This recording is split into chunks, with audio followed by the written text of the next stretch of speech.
Welcome to the next series of our Emerge Stronger Solihull campaign, where we're going to meet two fantastic experts from Solihull College and University Centre. So firstly, I'm going to introduce you to Nadia Davies from the college, but at the end of this, should you want to know more, there are lots of links where you can find details where to get in touch with them, and I'm sure you will want to after you've seen the webinar today. Over to you, Nadia. Yeah, sure. Thanks, Mel. I'm Nadia, as you say, from Solihull College and University Centre, and I work in the Employment and Skills team. I've been at the college since 2007, always in vocational learning, because that's where my own career stemmed from.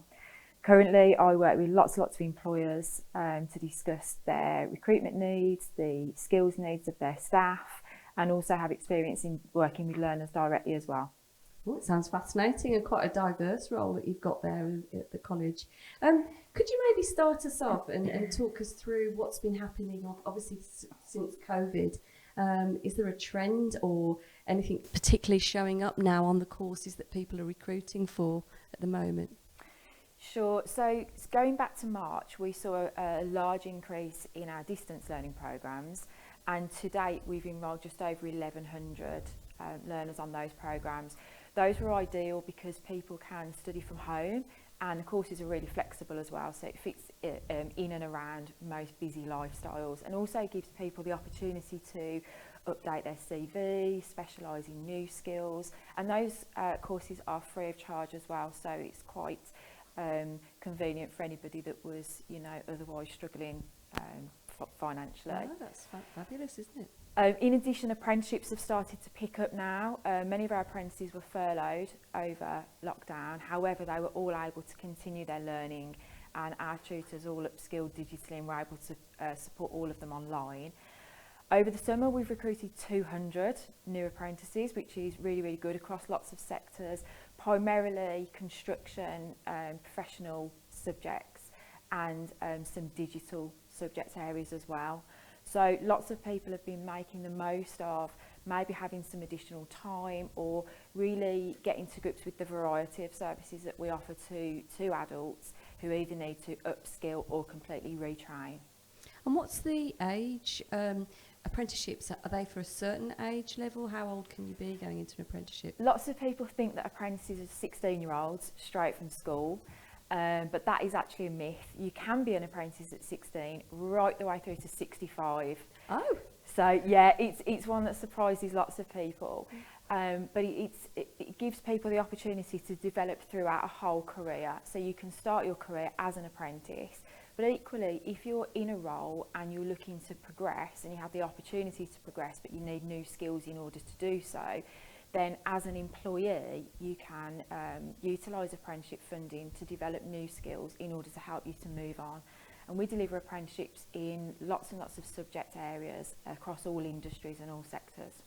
And is there a trend at the moment in any sectors? Is there anything going on that you can gauge at the moment as to where the workforce is going towards the short-term future at least? Yeah, absolutely. Construction has been a huge, we've seen a huge incline in construction over the summer, particularly carpentry and joinery, lots of civil engineering and building services, management, and some of our professional courses, including administration and customer service. And also lots of digital skills. If we look at the change in the employment landscape, there's lots of requirements now for people to have enhanced digital skills, and also healthcare sector as well, and construction are all looking at really, really changing landscape. So people perhaps who are out of work looking to move into those subjects, we've got something for all of those people. And also people already in those sectors looking to move onwards and upwards. So if somebody has been in a management role and has sadly been made redundant through COVID, is there somebody at the college they could come and talk to for them to help look at their existing skill sets and actually what the college can offer them to move on to do a programme there? Yeah, absolutely. And also that's raised a really valuable point, which is that a lot of people who currently find themselves out of work, we recognise that they may already be quite highly skilled. And lots of those skills are transferable. So we have a really, really good offer at the moment where we can offer people looking to move into STEM subject areas, which are science, technology, engineering and maths. We've got dedicated advisors that can do training needs analysis with you to help recognise the skills that you've already got and how valuable they are and what skills we can help you to develop in order to secure employment. With management and professional courses, we offer a really wide range of options in those areas, and our tutors would be happy to have a chat with people to find out what skills you already have and how we could help you to enrich those skills on your portfolio. I think that would be really valuable for people who maybe have worked in an industry where they haven't had to use digital skills, for instance, but as you say, are in a higher level in that role. They've been made redundant and feel it's holding them back from applying for new roles. So I think that's a really positive thing that you can offer from the college, and it's something that obviously will link to your website so people can reference that when after this podcast. Just talking a bit about, we know that West Midlands Police, West Mercia Police as well, they're all recruiting. There's a huge recruitment drive. Is the college involved in any sort of training or pre-training that people can join up for there? So we've worked with the police quite a lot on our distance learning programmes. They have really valued our principles of team leading programme, and that's helped some of their existing staff to progress into management roles.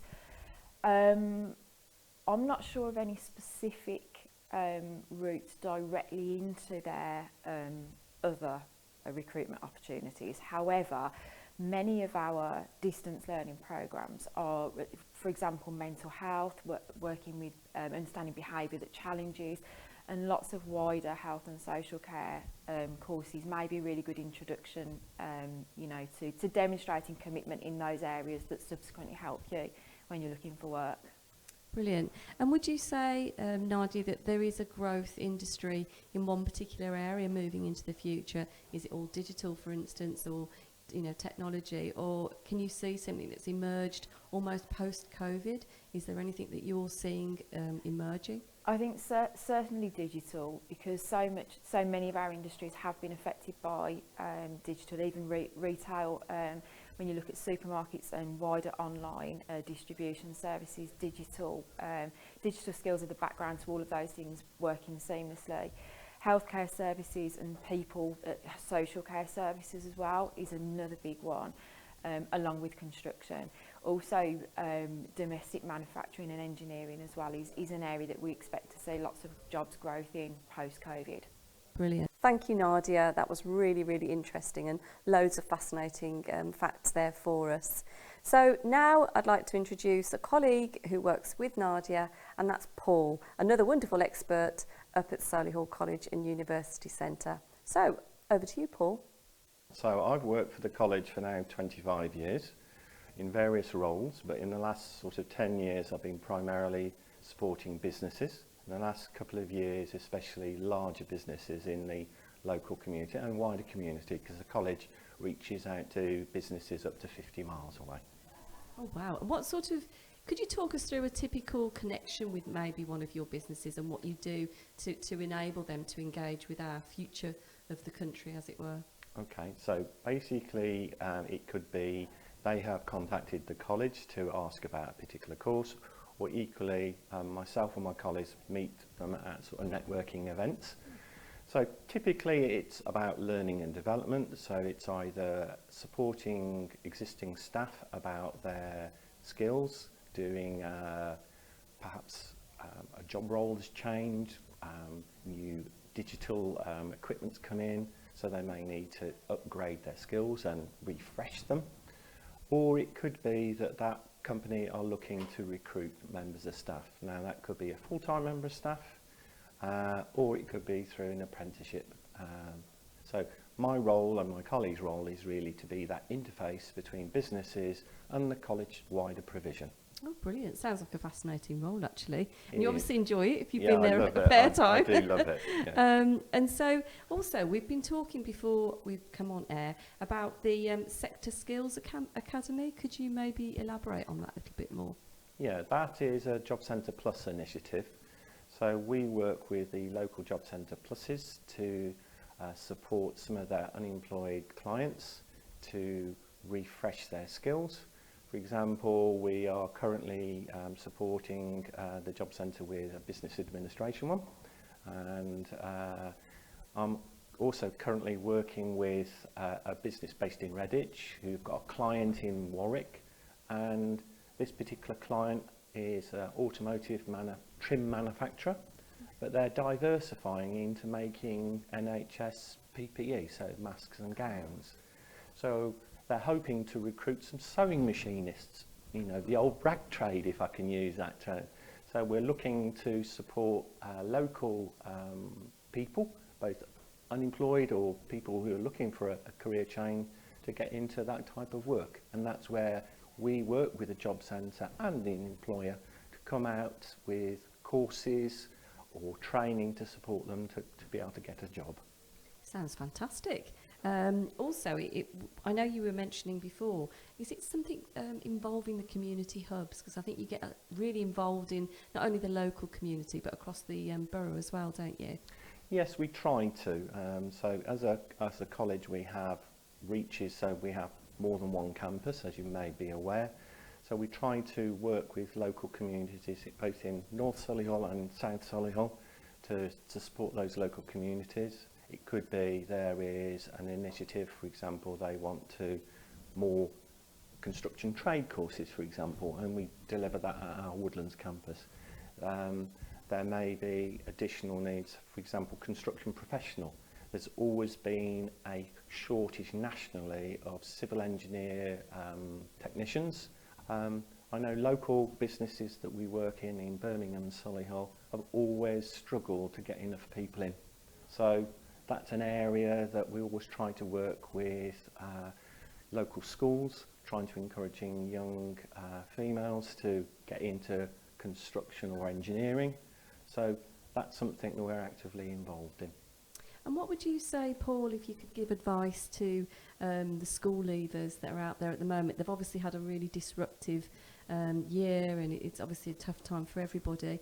Would you give any advice about looking at certain sectors if they're thinking about their next journey in education?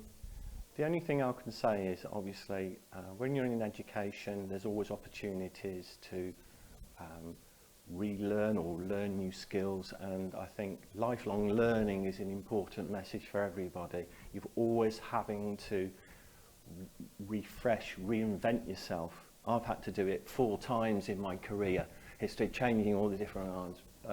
But I think given with the additional technologies and new digital skills, you know, what we know today isn't relevant tomorrow. So, you know, during the lockdown, I've had to use instead of meeting people like yourselves face to face, it's been done virtually. So I had a meeting with a company in the USA. You know, I would have never have done that prior to the lockdown, but now we've been able to embrace technology. So for young people or people in general, I think there is plenty of opportunities. I think it's just having that mindful that you might be able to do a first aid course, you might do a mental health awareness course, you might do a refresh your IT skills. All these little skills add up. And I'd always say to people and encourage you, don't rest on your laurels, always try to learn new things and challenge yourself to learn those skills. That's brilliant, thank you. Well, thank you both. That's been really fascinating today, and I hope our viewers out there find it helpful. There will be links so they can find out an awful lot more, and that's all on the Solihull Bid website pages on the Emerge Stronger campaign. Thank you.